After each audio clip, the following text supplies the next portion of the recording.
భోజన ప్రియులందరికీ ఈరోజు మరో వీడియోతో రొయ్యల మసాలా కర్రీ అండి. అంత టేస్టీగా ఉందంటే హోటల్లో కంటే డబుల్ టేస్ట్ అనమాట. రొయ్యల్ని ఈ విధంగా క్లీన్ చేశాను. రొయ్యల్ని క్లీన్ చేసేటప్పుడు వేడి నీళ్ళలో కడిగితే అండి పైన నరం ఈజీగా వచ్చేస్తది.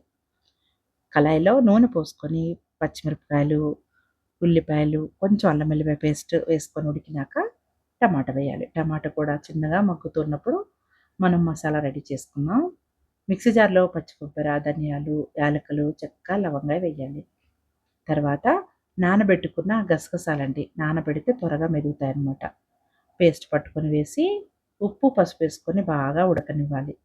ఇది ఉడుకుతుండేలోపు చక్కగా ఒక పౌడర్ రెడీ చేద్దామండి. ఈ పౌడర్ మాత్రం హైలైట్. చేపకైనా, పీతకైనా, రొయ్యకైనా. కరివేపాకుని బాగా వేపుకొని అందులోనే మెంతులు, జీలకర్ర కూడా వేపి పౌడర్ చేయాలి. మసాలా బాగా ఉడికిందన్నాక మనకు సరిపడా కారం వేసుకొని, ఈ పౌడర్ కూడా వేసి రొయ్యల్ని వేసేయాలి. రొయ్యలు ఆల్మోస్ట్ కుక్ అయినట్టే కాబట్టి కొన్ని నీళ్ళల్లో ఉడికిస్తే సరిపోతుందండి. ఇంతే అండి. ఇంకా ధనియాల పొడి మీకు ఇష్టమైతే వేసుకోవచ్చు. నేనైతే వేయలేదు. కొత్తిమీర వేసి దించేసాను. సూపర్‌గా ఉందండి.